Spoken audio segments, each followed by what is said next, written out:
Keralam polling ബൂത്തിലെ തന്നെ ഇനി 3 നാൾ പരസ്യപ്രചാരണം നാളെ അവസാനിക്കും. നാളെയാണ് കലാശക്കൊട്ട്. വോട്ടുറപ്പിക്കുവാനുള്ള അവസാനവട്ട ഓട്ടത്തിലാണ് സ്ഥാനാർത്ഥികൾ.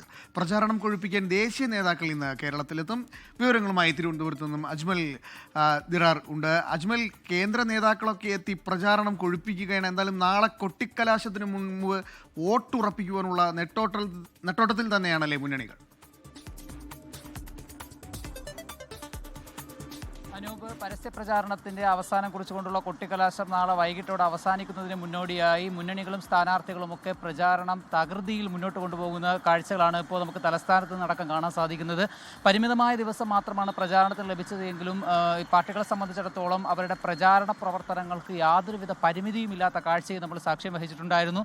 അതിൽ SDPI CPM BJP CPM ബന്ധത്തിൽ നിന്ന് തുടങ്ങി SDPIയുടെ വോട്ട് വാങ്ങുമോ എന്ന ചോദ്യത്തിലൂടെ കടന്ന് പിന്നീട് വയനാട് ഫണ്ട് കോൺഗ്രസുകാർ മുക്കി എന്ന ആരോപണ പ്രത്യാരോപണങ്ങൾ തുടർന്ന് FCRA നിയമഭേദഗതി, ശബരിമല സ്വർണ്ണക്കൊള്ള, അവിടെ നിന്ന് അവസാനം പയ്യന്നൂരിലെ ഈ വോട്ട് കൊള്ളയ്ക്ക് വേണ്ടി അല്ലെങ്കിൽ വ്യാജ വോട്ട് ചെയ്യുന്നതിന് വ്യാജ ID കാർഡുകൾ നിർമ്മിക്കുന്നു എന്നതിലേക്ക് എത്തി നിൽക്കുന്ന പ്രചാരണങ്ങൾ ഇനിയും അവശേഷിക്കുന്ന മണിക്കൂറിലും ശക്തമായി തുടരുമെന്ന് തന്നെ നമുക്ക് ഉറപ്പിക്കാം.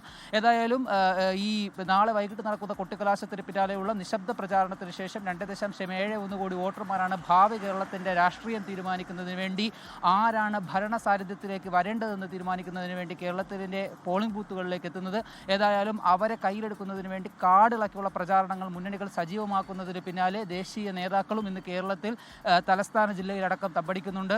അതിൽ കേന്ദ്ര ആഭ്യന്തരമന്ത്രി അമിത്ഷാ ഇന്നലെ തിരുവനന്തപുരത്തും എത്തിയിരുന്നു. അദ്ദേഹം ഇന്ന് തിരുവനന്തപുരത്തെയും മറ്റ് പല ജില്ലകളിലെയും തെരഞ്ഞെടുപ്പ് പ്രചാരണ പരിപാടികൾ പങ്കെടുക്കുന്നുണ്ട്. രാവിലെ 10-ന് മാരാർജി ഭവനിൽ BJPയുടെ ആസ്ഥാന മന്ദിരത്തിൽ നടക്കുന്ന BJPയുടെ 47ാം സ്ഥാപക ദിനവുമായി ബന്ധപ്പെട്ട പതാക ഉയർത്തൽ ചടങ്ങിൽ പങ്കെടുത്ത ശേഷം അദ്ദേഹം പിന്നീട് പല ജില്ലകളിലെ പല പ്രദേശങ്ങളിലെ തെരഞ്ഞെടുപ്പ് പ്രചാരണങ്ങൾ സജീവമാകും. കൂടാതെ BJPയുടെ ദേശീയ അധ്യക്ഷൻ നിതിൻ നെബിനും ഇന്ന് തിരുവനന്തപുരത്ത് എത്തുന്നുണ്ട്. അദ്ദേഹം തിരുവനന്തപുരത്തെ ഈ കഴക്കൂട്ട മണ്ഡലത്തിലെ റോഡ് ഷോയിലടക്കം പങ്കെടുക്കുന്നുണ്ട്. അതോടൊപ്പം തന്നെ ഇന്നലെ കേരളത്തിലെത്തിയ കർണാടക ഉപമുഖ്യമന്ത്രി DK ശിവകുമാർ, അദ്ദേഹവും ഇന്ന് തെരഞ്ഞെടുപ്പ് പ്രചാരണങ്ങൾ സജീവമാകുന്നുണ്ട്. ഇവരെല്ലാം യഥേഷ്ടം അവരവരുടെ പാർട്ടിയുടെ നയങ്ങൾക്കനുസരിച്ചുള്ള ഈ പ്രചാരണ വിഷയങ്ങൾ എടുത്ത് പ്രയോഗിക്കുന്നതാണ് നമ്മൾ കണ്ടത്. ഇന്നലെ പ്രത്യേകിച്ച് ശബരിമല സ്വർണ്ണക്കൊള്ള പ്രധാനമന്ത്രി, പിന്നാലെ വന്ന BJP ദേശീയ അധ്യക്ഷൻ, പിന്നാലെ വന്ന കേന്ദ്ര പ്രതിരോധ മന്ത്രി രാജ്നാഥ് സിംഗ്, ഇവരൊക്കെ പ്രയോഗിച്ചതുപോലെ തന്നെ കേന്ദ്ര ആഭ്യന്തരമന്ത്രി അമിത്ഷായും പ്രയോഗിക്കുന്നത് നമ്മൾ കണ്ടു.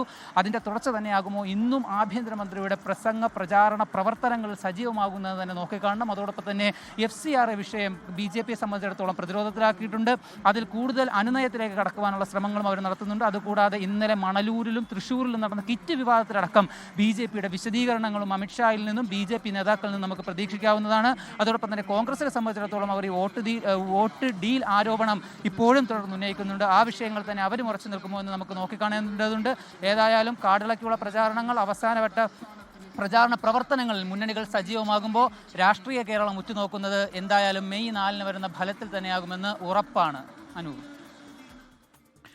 എന്തായാലും ശക്തമായ പ്രചാരണമാണ്. ദേശീയ നേതാക്കളെല്ലാം എത്തുന്നുണ്ട്. എന്തായാലും ഇനി നാളെ പരസ്യപ്രചാരണം, അതിനു മുമ്പ് വിവിധ വിഷയങ്ങൾ, വാദപ്രതിവാദങ്ങൾ മുറുകുകയാണ്. വിവിധ വിഷയങ്ങൾ, സ്വർണ്ണക്കൊള്ളയടക്കം FCRA അടക്കം എന്തായാലും ഗ്രൗണ്ടിൽ ചർച്ചയാകുന്നത്.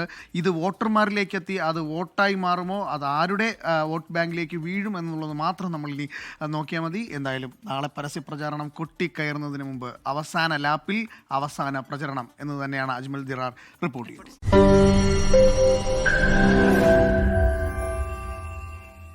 ലോകത്തെവിടെയായാലും ഏത് സമയത്തും 24 വാർത്തകളും ഓഗ്മെന്റഡ് റിയാലിറ്റി പാക്കേജുകളും എക്സ്പ്ലെയിനറുകളും വിശദമായി കാണാൻ ഞങ്ങളുടെ YouTube ചാനൽ നിങ്ങൾക്ക് സബ്സ്ക്രൈബ് ചെയ്യാം.